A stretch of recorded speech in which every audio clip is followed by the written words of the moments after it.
Hello everyone, this is Prem Kumar and welcome to this new lecture, possibly the final lecture on the attachments module, where we are going to talk about different ways to secure your attachments or the documents.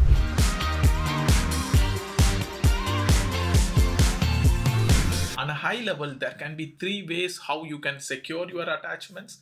The first is on the attachments category. We already talked in detail about this attachment category in a separate lecture where we can have some CRUD operations, some privileges that control who can create, who can edit, who can delete. So all those authorization level security can be configured into the attachment category, and attachments can be tagged to those attachment categories so that the security applied over the attachment category will be applied to those attachments. If you haven't visited the attachment category lecture, I would recommend you to go there and check the security configurations for the attachment category. So in this lecture, we'll concentrate about the two other ways to secure. The next thing is about using the virus scan. Pega do have some options like some extension activity where you can invoke your own virus scan. I'm going to show you in detail about how to use an external antivirus server and scan your Pega attachments. And one important thing to notice, when you are into Pega Cloud, Pega takes care of this virus scan automatically. So you don't want to do any other extra checks. But if you are into your client managed or your on-premise deployments, for sure you have to take care of these virus checks. And the third also contribute to this cybersecurity attacks or these virus attacks. You can control certain file types like applicable file types. If someone uploads a different file type, maybe it is a valid file type, but you can still restrict it so that the file spoofing or any kind of other attacks can be performed on those attachments. So we'll talk about these two. Let's start with the virus check. So in virus check, how the architecture is going to be like in Pega, we're going to have the attachments and we want to scan the attachments data, right? This can be scanned against any kind of antivirus program or a server running in. So how does these applications or the scans take place? It can go via, for sure, via API call, so application programming interface. It can be a simple Java function call. So it means like you can have the Java client or the jar installed into your Pega machine and you can use the Java libraries to make an API call and scan your data. Or you can also go with a simple REST-based API service call where you give your data and then the antivirus can scan. So different antivirus support different kinds of functionalities, and here we are going to use something called CLAM antivirus, and we will be using the Java function API call. Okay, now let's start with the setup. As I mentioned, we will be using this CLAM antivirus.net. So you can download it and run it locally. That is one way. And the second is you can also run it via Docker container. Docker container running it very easy. You can just drop as soon as you are done with this demo, or if you don't want to use it for a long time, I would recommend you to run it via Docker desktop. I already talked a lot about this Docker desktop, and even we had some lectures in the start to run Minikube using Docker desktop. So I'm not going to talk in detail about the Docker desktop. So all you need to know is using this command docker run, you can run a container that exposes on the port 3310. This is kind of a default port for your Java client, or from Pega it can listen to this by default port, but if you want to update some configurations very well, you can do it. But we'll use the default port here, and then this is the Docker file repository location. So if I simply run it, so this image is already pulled, so I can just easily create a Docker container. So this is all good, it's already running. Now this is the first step. So I have my CLAM server, the antivirus server, up and running. Now I have to connect it from Pega, right? So how to do that? For this CLAM antivirus, they have different jars to support the Java applications. So just go and search for a CLAM AV client, the Java client. You will get a Maven repository. Just go to this jar and then download the jar. Again, I already downloaded the jar. As you can see, this is the second time I'm downloading it. So once you download the jar, very simple, you just go to the Dev Studio, you go to the distribution, and then you go to the import and just import this one. So normally whenever you import any kind of jar, you may need to restart your server. So make sure you also restart and complete it. So two steps. One, make sure you have the server up and running. We made that using Docker container. And then second, you also need to have some external jar, some third-party jar to connect to. Of course, Pega don't ship out of the box some jars that supports the CLAM antivirus. So you have to get the jar and then install it, and this will be installed into your customer code set. So this is basically like the custom third party jar. So if you really want to see the list of jars already installed, so you can quickly go to any product file and then check query. You see already I've installed this jar. So this is all good.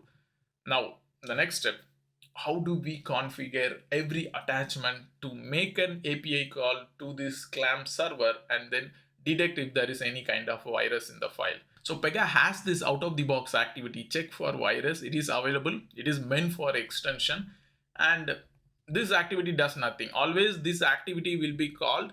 If you go for view references, you will see different activities like attach file. We saw px attach file, and they also use it across different places, attach to work, where they do this scan. So this activity will always be called, but by default it always exits activity because you don't have any kind of custom virus scan.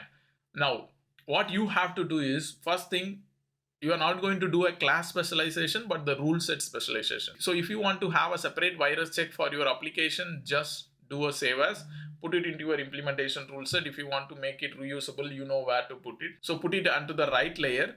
So this is all fine. I'm just doing like all virus scan into my implementation rule set, and of course I should not be doing this exit activity. Let's check the existing Java step. So in short, what they say is use this param virus check status, because this will be used by the calling activity, and then you can also send message on upload failure. You can also return some messages if you want. A simple message can be upload not allowed, or if you want your own message, you can very well do it. Okay, so this is a very template one. Okay, I already prepared this Java code, and this you can also find it from a Pega community site, but definitely you have to do a little adjust to it because the thing which is mentioned in the Pega community site may not work. I will just copy paste or provide this attachment also with the course lecture, so you can go through and then use it as such. But in short, what you will do is you will get the attach stream, or Pega also do maintain something called attach input stream. So you can get either of this, and at the end you just make a scan call. So you see this is making the application program interface, the API call from the client to the server. Okay, one more good thing to notice, it also checks for the local host 3310. So this is the URL it tries to hit, and we already set it up. This is running in my local machine, Docker desktop, and then the port mapping is also done, so easily it can be accessible via localhost 3310.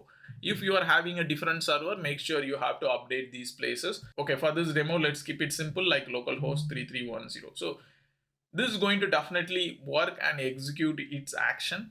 So let's test it out. If I do a save first, and let's quickly upload a flight claim. First, let's check if this is getting invoked or not. So I'll start a tracer first, and then I will attach. Let me say this one, this is a valid file, so this should not throw any error. I don't see any error, it got uploaded. Let's check for call virus. You see our activity got executed, it did nothing. There is no error in the virus check, so it's all good. Now what I did as an extra step is I went to ChatGPT. So I got some text that can mimic a virus file, but that is not harmful file, but still every virus can detect the file. So the content will be, I didn't keep it in my personal machine because my default Windows Defender always cleans it off.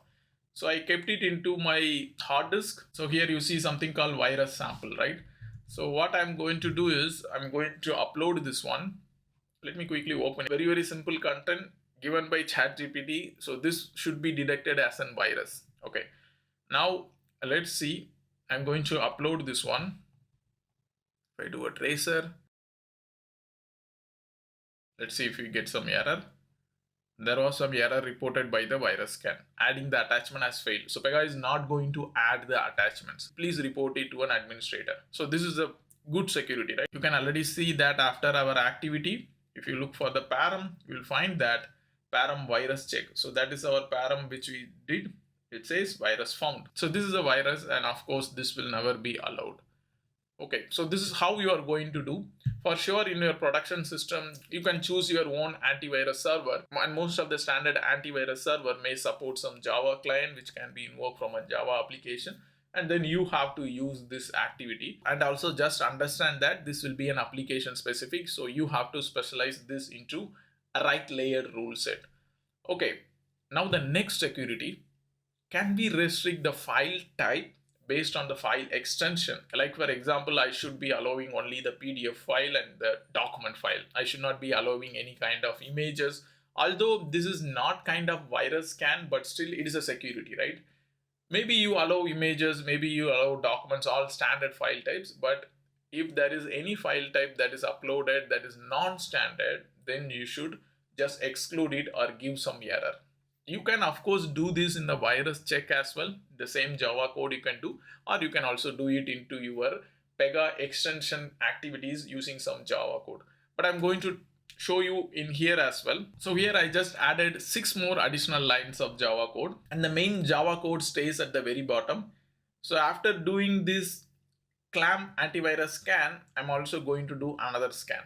So what I do here is I get the file name as px attach name. So this is the property which holds the file name, and whenever this call virus scan get executed, it runs on the py file attachment. So of course you will have this px attach name holding the file name. So this is of text. So I get this file name and then I retrieve the extension. So you can see if the extension is not exist, then I return some value. If the extension exists, then I get the value into file extension.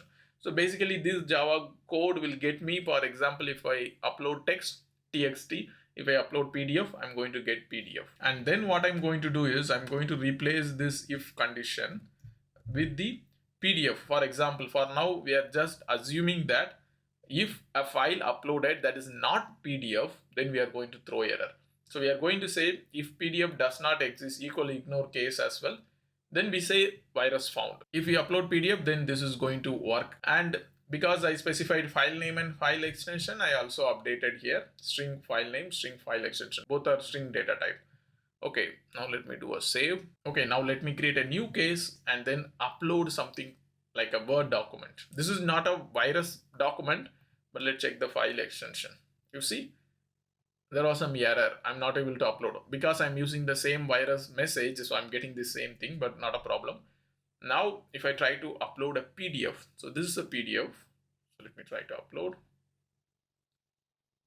It went in, so it allowed only PDF. I can just play around. I think this is now from here it is kind of straightforward. If I say docx, you can also use and condition as well. So now if I try to upload another PDF, I'm going to get some error like EU regulations. It will get error, and now if I upload a Word document here, then it should go in. So by this way, you can also restrict your file based on the file type. And one important thing is, don't just blindly use this activity, because then this activity will be applicable for your entire application. So I would recommend you, it's also not mandatory that you have to use the Java code. Maybe you can also do this file type restriction from a Pega activity, retrieve substring, and you can easily play and then set some message and use this code, the file type restriction, for the extension activities which is related to the attachments. For example, if you have save all attachments, or if there is some py activity, make sure you use it at the right place, and you can also control it based on the attachment category. I'm just wondering why Pega didn't have this restriction into the attachment categories. I expect someday, maybe if Pega invests in this security from the engineering side, maybe if they introduce it to the attachment category, it can really help us, because then everything goes out of the box and then it can be controlled at the attachment category level, not at the attachment level. But this is just my wish. But if you want to do, definitely you have to do your own file type customization or restriction. Okay, we'll end this lecture. I hope this ends the module as well. I'll see you in the next one.